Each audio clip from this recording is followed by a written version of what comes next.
दोस्तों, अयोध्या के चंदा चोरी कांड पर आज फैसले का बड़ा दिन था और लाखों लाख भक्त आज उम्मीद कर रहे थे कि ये जो गुनाहगार है, असली गुनाहगार है, चंपत राय, ट्रस्ट का जनरल सेक्रेटरी, इस पर आज सख्त कार्रवाई होगी। लेकिन हुआ वही हुआ जो इन दोनों ने तय कर लिया था कुछ दिन पहले, मोदी और भागवत ने जो डील की थी वही डील आज सामने दिखी। लेकिन हुआ वही जो मोदी और मोहन भागवत ने पहले से ही तय कर दिया था।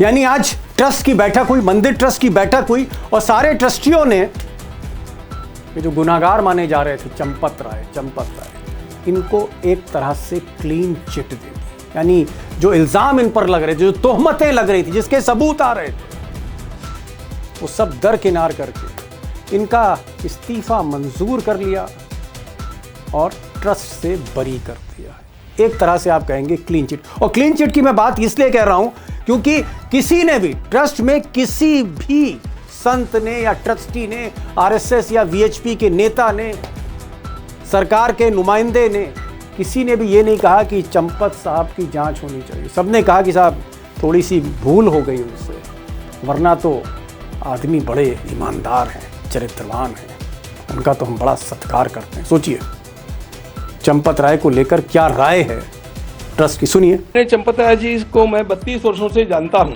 उनके त्यागपूर्ण जीवन का हम लोग कभी भी अनादर नहीं करते हैं। और चंपत राय के साथ ही साथ इनके जो एक और चेले थे डॉक्टर अनिल मिश्रा, इन पर भी गंभीर आरोप लगे थे चंदा चोरी के, कि इनकी नाक के नीचे सारा खेल हो रहा था। राय के साथ मिश्रा जी को भी क्लीन चिट दे दी गई, इनका भी इस्तीफा मंजूर कर लिया और बाय बाय कर दिया। कोई एक्शन नहीं, कोई कार्रवाई नहीं। आप कह सकते हैं कि इस करोड़ों अरबों रुपए की चंदा चोरी में छोटे छोटे चोर पकड़े गए और जो डकैत थे वो रिहा कर दिए गए। अब दोस्तों, बड़ी खबर पर आने से पहले मैं आपको याद दिलाना चाहता हूं कि 1 जुलाई को, कुछ दिन पहले, मैंने एक एक्सक्लूसिव वीडियो में आपको बताया था कि मोदी और मोहन भागवत में डील हो गई है और ये डील चंपत राय को लेके हुई कि चंपत राय पर कोई एक्शन नहीं होगा, वो गिरफ्तार नहीं किए जाएंगे, वो जेल नहीं भेजे जाएंगे, उनका बस इस्तीफा ले लिया जाएगा और किनारे कर दिए जाएंगे। और बदले में मिस्टर मोदी जो चाहते हैं कि इस ट्रस्ट को एक सीईओ ऑपरेट करे, एक सीईओ ऑपरेट करे, और ये जो सीईओ ये कोई ब्यूरोक्रेट हो, मोदी जी का गुजरात लॉबी का पसंदीदा अफसर हो। तो मोदी चाहते हैं, अमित शाह चाहते हैं कि साहब जो ट्रस्ट है इसमें थोड़ा सा अमेंडमेंट हो, थोड़ा सा कुछ बदलाव हो, एक सीईओ रख दिया जाए, चीफ एग्जीक्यूटिव ऑफिसर रख दिया जाए। और आज वैसा ही हुआ, चंपत राय को क्लीन चिट और सीईओ पर भी फैसला हो गया। सुनिए साहब, वीएचपी के विश्व हिंदू परिषद के अंतर्राष्ट्रीय अध्यक्ष आलोक कुमार को सुनिए क्या कह रहे हैं सीईओ के बारे में। इन सब चीजों के लिए एक सीईओ भी चाहिए। सीईओ को ढूंढने के लिए एक सर्च कमेटी भी अनाउंस की है। लेकिन दोस्तों, जो सबसे चौंकाने वाली बात यह है कि जो सारे ट्रस्टीज हैं उन्होंने आज मीटिंग में चंपत राय जी को बेगुनाह बताया कि साहब ये तो अच्छे किरदार वाले हैं, ईमानदार आदमी हैं, कोई गलती नहीं हुई। लेकिन दूसरी तरफ गलती भी मान रहे हैं। गलती ये मान रहे हैं कि साहब मंदिर के मैनेजमेंट में, मंदिर के ऑपरेशन में गलतियां ही गलतियां हुई। यानी जिस तरह से डोनेशन, चंदा और कैश कलेक्ट हो रहा था, काउंट हो रहा था, उसकी गिनती हो रही थी, काउंटिंग हो रही थी और उसको डिपॉजिट किया जा रहा था, बैंक में डिपॉजिट किया जा रहा था, इसमें बहुत से लूप होल थे। मैं नहीं कह रहा हूं, ट्रस्टी कह रहे हैं। सुनिए साहब, कृष्ण मोहन जी को सुनिए। अब मोहन जी आज ही नए कार्यकारी महासचिव बनाए गए, यानी चंपत राय की जगह अब कुछ दिनों के लिए ये साहब काम संभालेंगे। सुन लीजिए क्या कह रहे हैं काउंटिंग के बारे में, डिपॉजिट के बारे में, मैनेजमेंट के बारे में, ऑपरेशन के बारे में। कहीं ना कहीं प्रबंधन और संचालन में कुछ कमियां रह गई थी, जिसका फायदा लोगों ने उठाया। तो मेरा ये पहला प्रयत्न होगा कि वो जितनी त्रुटियां, कहीं जहां कहीं भी लूप होल्स हैं, कहीं भी कहीं छूटा हुआ है, उसको सबसे पहले बंद करना। इस प्रकार की पुनरावृत्ति न हो भविष्य में, इसका मैं पूरा प्रयत्न करूंगा। अब जरा कुछ आंकड़े भी जान लीजिए, भी बड़े चौंकाने वाले हैं कि कितना चंदा आया, कहाँ कहाँ से आया, चंदे की कुल कितनी रकम थी और कितना खर्चा हुआ। अब ट्रस्ट का कहना है कि साहब अभी तक मंदिर के पूरे कंस्ट्रक्शन में और कैंपेन में 3,264 करोड़ रुपया उन्होंने रिसीव किया चंदे के तौर पे, डोनेशन के तौर पे। और इसमें कंस्ट्रक्शन वगैरह में जो खर्चा हुआ अब तक 2,370 करोड़ का खर्चा हुआ है। इसी तरह से जो चंदा आ रहा है, यानी जो श्रद्धालु आ रहे हैं, भक्त आ रहे हैं, दान पेटी में दान कर रहे हैं, कैश है, नोट है, जेवर है, कहीं कहीं चांदी की ईंटें हैं, इसका जो रिकॉर्ड है मार्च 31, 2026 तक, ये कहता है कि साहब टोटल जो श्रद्धालुओं ने दिया इधर इस पीरियड में, जब से मंदिर का उद्घाटन हुआ और अब तक, 582 करोड़ रुपए हमने रिसीव किए। 582 हमने रिसीव किए, जिसमें से 391 तकरीबन 400 करोड़ रुपया खर्चा भी हो गया तमाम ऑपरेशनल एक्सपेंसेस में। और बाकी जो पैसा है, जो बाकी के जो चंदा है, डोनेशन है, फंड्स हैं, वो सब स्टेट बैंक में जमा है। सवाल इस बात का है कि इसकी फोरेंसिक जांच कौन करेगा? एसआईटी में तो इसका जिक्र नहीं। अब सवाल सबसे बड़ा ये है कि जो चंदा चोरी हुआ उसका हिसाब का है, उसका जो फॉरेंसिक ऑडिट है वो ऑडिट कौन करेगा, और उसमें ट्रांसपेरेंसी कौन लाएगा, पारदर्शिता कौन लाएगा, दूध का दूध पानी का पानी कौन करेगा जनता के आगे? इस पर अभी ट्रस्ट खुलकर नहीं बोल रहा। और दोस्तों, जो सबसे बड़ा सवाल है कि आगे क्या होने जा रहा है अयोध्या में, क्या अब मोदी जी और गुजरात लॉबी ही मंदिर का सारा ऑपरेशन वही संभालेंगे?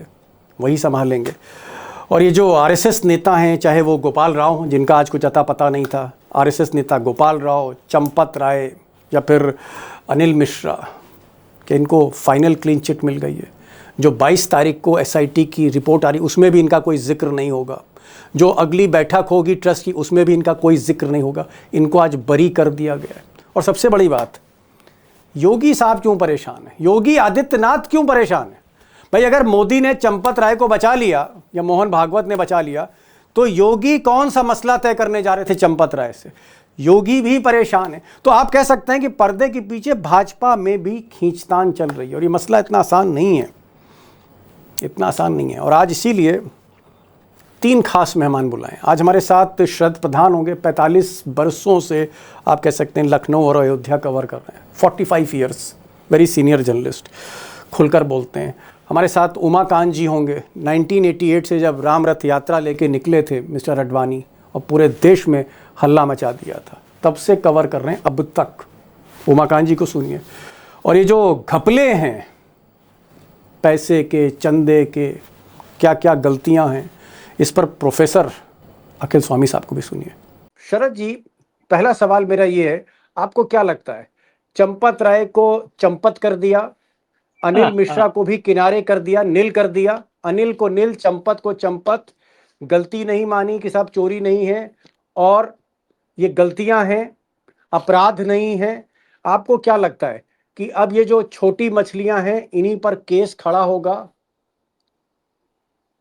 बिल्कुल दीपक, ये वैसे ही हुआ जैसे हम और आप सोच भी रहे थे। कुछ दिन पहले भी हम आपके साथ थे, तो यही कहा था कि ये इस्तीफा जो दिया जा चुका है चंपत राय और अनिल मिश्रा, गोपाल राव की वजह हम आगे बताएंगे कि क्या लगता है कि उनके खिलाफ कुछ छोड़ दिया, नाम गॉफ कर दिया है, क्योंकि वो भावी अध्यक्ष जो बनने वाले हैं आरएसएस के, उनके बहुत करीब। लेकिन सर, शरद सर, कर्नाटक, लेकिन शरद सर, क्या आपको लगता है कि मोहन भागवत और नरेंद्र मोदी, जब नरेंद्र मोदी सेशल से लौटे, बातचीत हुई उनकी, मोहन भागवत और नरेंद्र मोदी के बीच में जो डील थी कि भाई ठीक है, तुम चंपत राय को बचा लो और बदले में सीओ रख लो, क्या आपको लग रहा है वही आज आपको तस्वीर दिख रही है वो डील की, कि चंपत राय को बचा लो, जेल ना भेजो? मानना ये रहा है कि इस मामले में नरेंद्र मोदी, अमित शाह और भागवत सब एक ही पेज पे थे, क्योंकि सबका ऑब्जेक्टिव यही था कि किसी भी सूरत में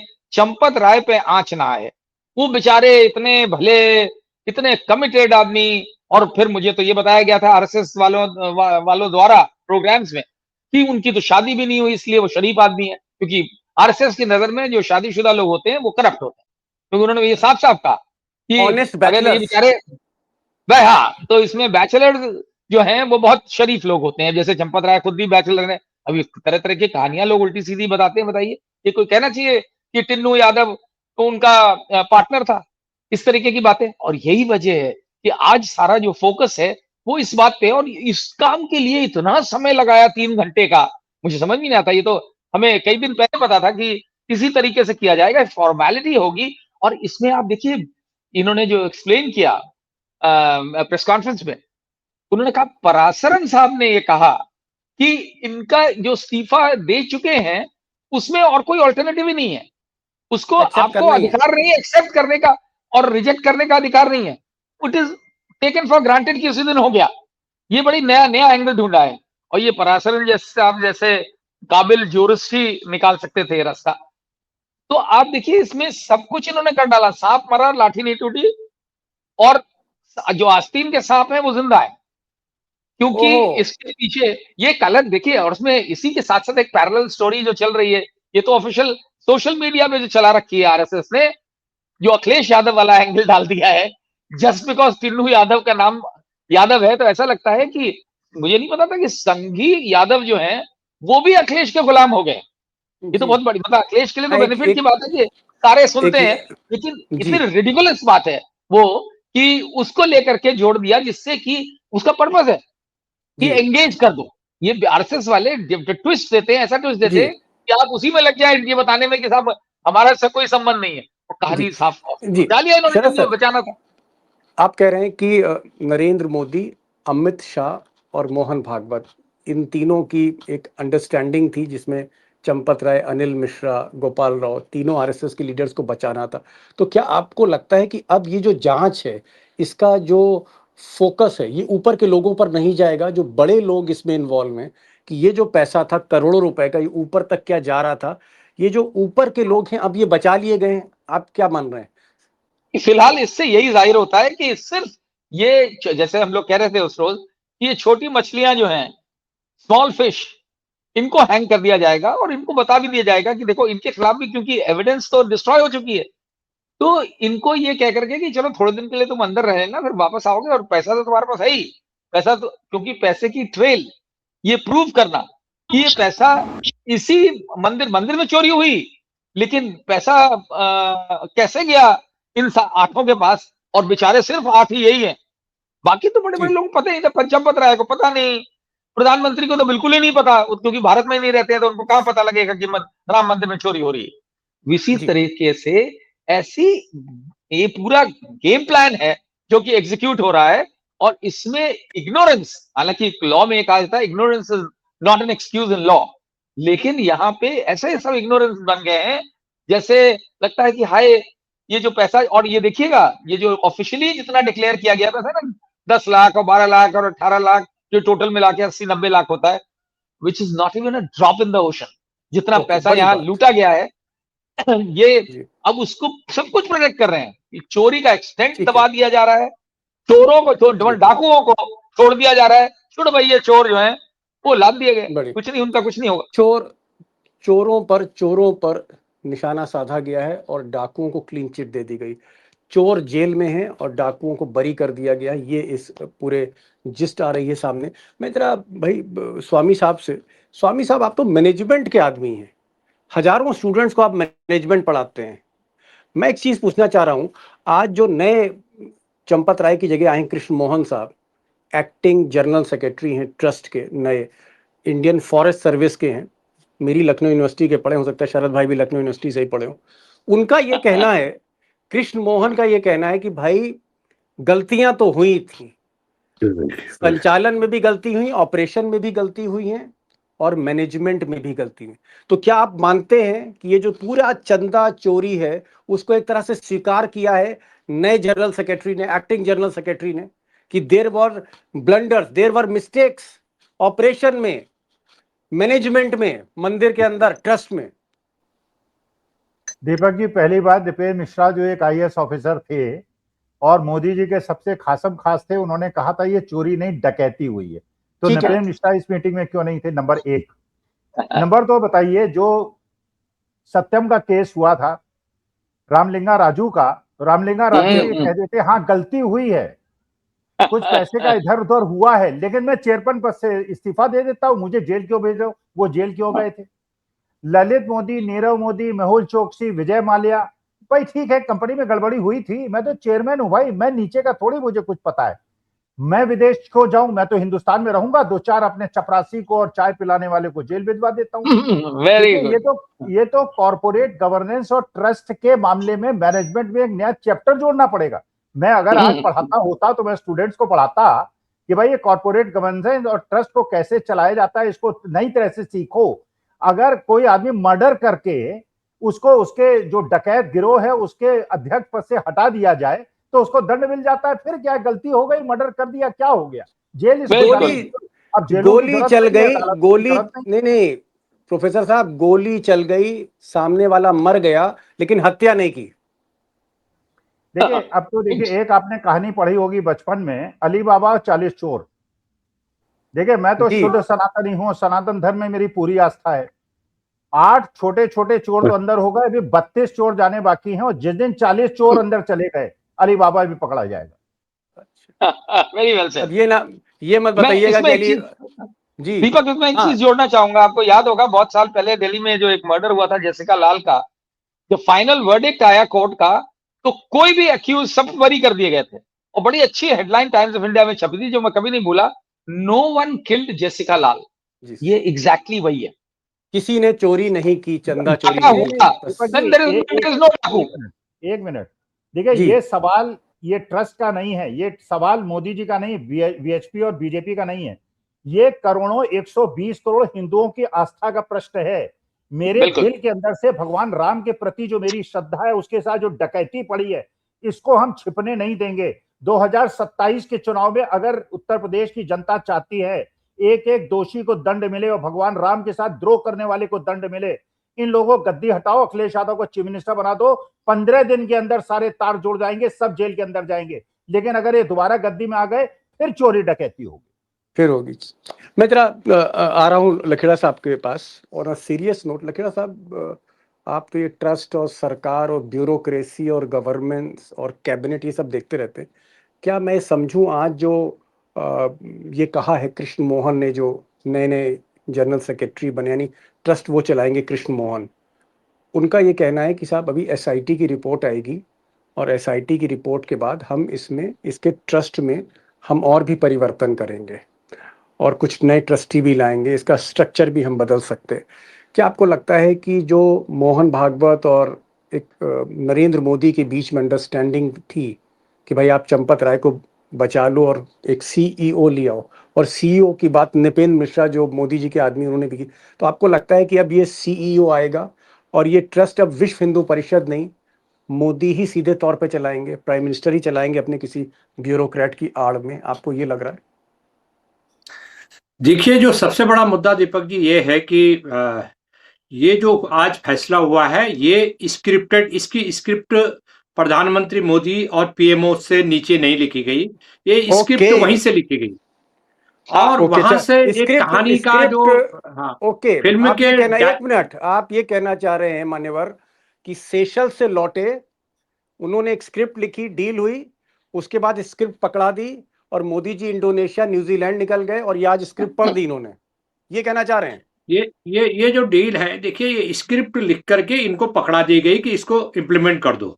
जैसे राम जन्मभूमि ट्रस्ट बनाया था, दिल्ली पार्लियामेंट में लिस्ट आई, पढ़ दी गई हमारे सामने कि ये ट्रस्ट बना दिया गया। ऐसे ही ये, क्योंकि आपने जो बनाया था ट्रस्ट, वो तो लूट के माल में उसने माल साफ कर दिया। अब जो है, अब आपकी पूरी दुनिया में, देश में बदनामी इतनी ज्यादा होगी कि आप मुंह दिखाने के काबिल नहीं है।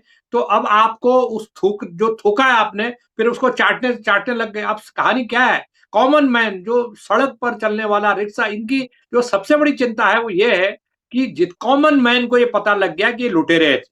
ये जो लूट रहे थे, ये पहले इन्होंने जमीनों की खरीद फरोख्त में लूटा, फिर इन्होंने चंदा, जो ये राम जन्मभूमि का जो आंदोलन चला, उन दिनों चंदा इकट्ठा किया गया, बेहिसाब करोड़ों रुपए। कहाँ है वो पैसा? हाँ, कहाँ है वो पैसा? तो वो सारी लूट का माल को ठिकाने लगाया गया और इन लुटेरों को, चंपत राय एंड कंपनी को यहाँ बिठाया गया बड़े कैलकुलेटेड ढंग से। अब चूंकि पूरी पोल खुल गई, ये लोग नंगे हो गए, तो अब ये किस्म से ये हो गया कि भाई ये तो नासूर थे, नासूर को काट के फेंक दिया। अब कहानी ये है कि अब ये जो ट्रस्ट बन रही है, ये जो सीईओ बिठाया जा रहा है, इसका पैटर्न है तिरुपति के पैटर्न पर। तिरुपति में गवर्नमेंट कंट्रोल कर रही है पत्ता। तिरुपति के में अगर पत्ता भी लेगा तो जो कर्नाटक की सरकार, आंध्र प्रदेश की सरकार है, वो आंध्र प्रदेश की सरकार अपॉइंट करती है और उसी के माई बाप सरकार होती है। तो अब ये जो जितने बाकी जो ट्रस्ट है ये डिफंग हो जाएंगे आने वाले टाइम पर। और इस मुद्दे पे सबसे बड़ी जो पैदल होने जा रही है वो आरएसएस पैदल होने जा रही है।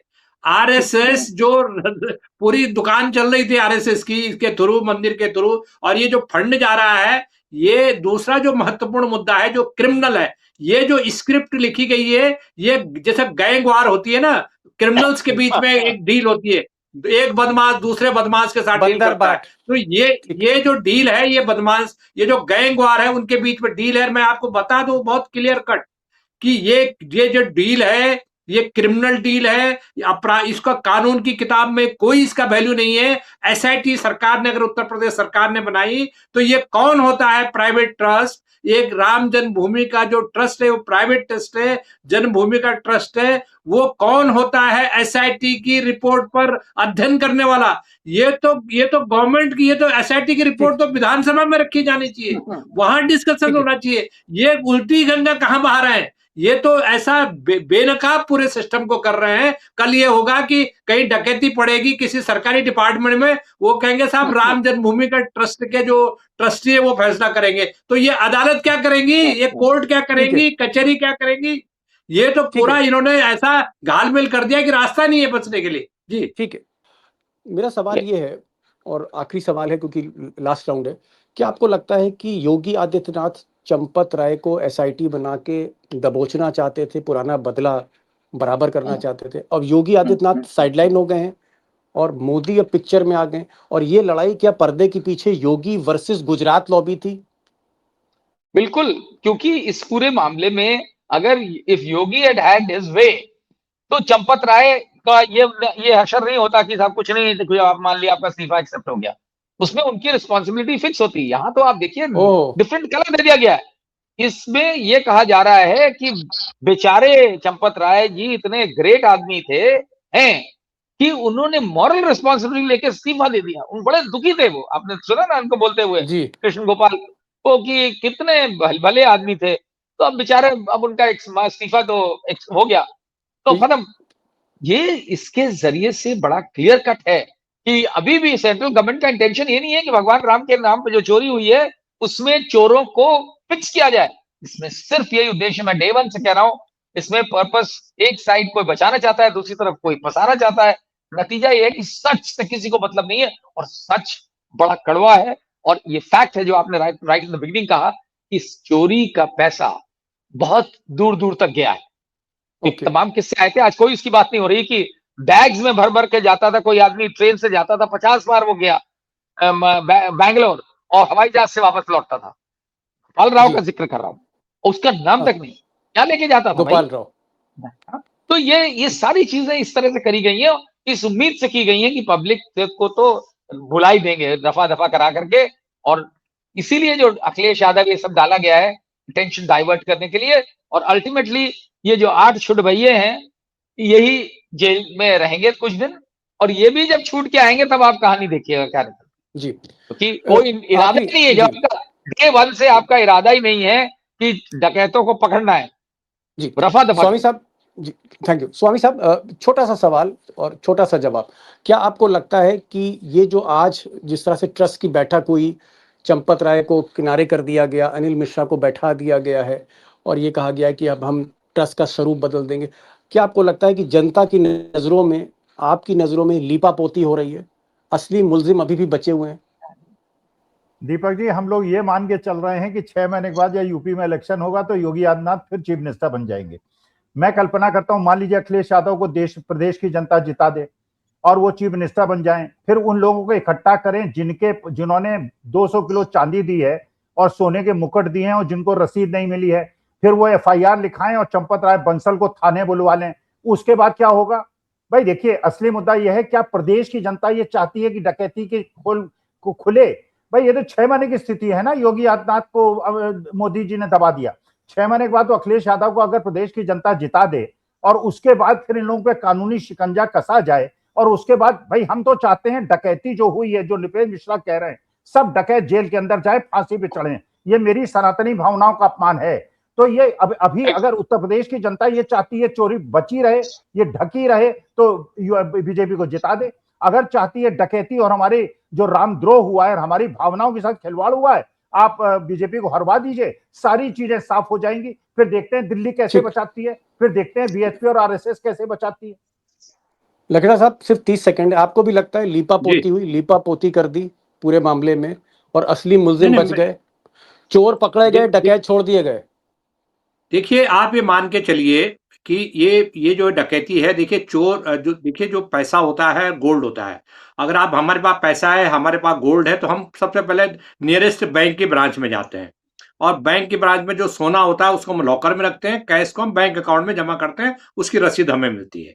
यहाँ आप ये मान के चलिए कि राम जन्मभूमि, वहां पैसे का धंधा होता था, कैश का एक मशीन थी, वहां बहुत बड़ा डिपार्टमेंट था, कैश डिपार्टमेंट, वहां डकैती पड़ी है। तो इसकी फॉरेंसिक जांच होगी कि नहीं होगी? मनी ट्रेल कहां से आया और कहां जमा हुआ? अब लोग देखिए, जिन्होंने 1-1 लाख रुपए भी दिया है, 5 करोड़ की बात तो भूल ही जाइए आप, 1-1 लाख रुपए देने वाले, 10-10 हजार रुपए देने वाले बोल रहे मेरा पैसा वापस करो। अब आप ये बताइए कि मनी ट्रेल जब तक नहीं होगा, ये कैसे होगा? ये होगा क्रिमिनल इन्वेस्टिगेशन से। क्रिमिनल इन्वेस्टिगेशन ये कोई धर्मशाला नहीं है। चोरी डकैती हुई है तो इसका इलाज है क्रिमिनल इन्वेस्टिगेशन, और वो फॉरेंसिक जांच होगी। और वो इक्विपमेंट किसके पास है फॉरेंसिक इंक्वायरी के? वो हमारे देश में सीबीआई के पास है। तो ये इंक्वायरी होनी चाहिए, इससे नीचे कोई इंक्वायरी नहीं होगी, कोई मंजूर नहीं होगी किसी को। जी, आप कह रहे हैं कि एसआईटी मनपसंद एक स्पेशल इन्वेस्टिगेशन टीम बना ली, अपनी मर्जी की टीम बना ली और मर्जी की रिपोर्ट आ गई, उसी को इम्प्लीमेंट करने की कोशिश है। लखेड़ा साहब कह रहे हैं कि सीबीआई की जांच होनी चाहिए, मनी ट्रेल, 1-1 रुपया कहाँ गया, उसका आखिरी छोर, आखिरी सिरा कहाँ था, उसको पकड़ना जरूरी है। तभी बड़ी मछलियों तक ये जांच जाएगी और वो होने ईडी की जरूरत होती है। ईडी की जरूरत है। ईडी पहुंची नहीं। इतनी बड़ी डकैती में अगर किसी भी विपक्ष के, किसी सांसद के पास, विधायक के पास अगर 5 लाख रुपए नकद मिल जाए तो ईडी पहुंच जाती है। यहाँ करोड़ों का घपला है, ईडी नहीं पहुंची अभी तक। शरद प्रधान कह रहे हैं कि ये योगी आदित्यनाथ चाहते थे चंपत राय को जेल भेजना, लेकिन मोदी और अमित शाह और मोहन भागवत ने मिलकर एक स्क्रिप्ट लिखी और ये जो है आज जो फैसला आप सुन रहे हैं, ये दरअसल मोदी की ही स्क्रिप्ट है जो पढ़ी गई है। और जहां तक बात अखिल स्वामी साहब की, प्रोफेसर साहब का कहना है कि अगर खुदा ना खास्ता अखिलेश यादव की सरकार आ गई तो फिर तिनके का हिसाब होगा, पाई का हिसाब होगा, और हो सकता है यही बंसल जिनको आज बाइज्जत बरी किया है ट्रस्ट ने, यही जेल में जाएंगे सबसे पहले। बहुत बहुत शुक्रिया प्रधान साहब, आपका बहुत बहुत शुक्रिया। लखेड़ा साहब थैंक यू सो मच, और प्रोफेसर साहब thank you so much, all 3 of you for joining this program.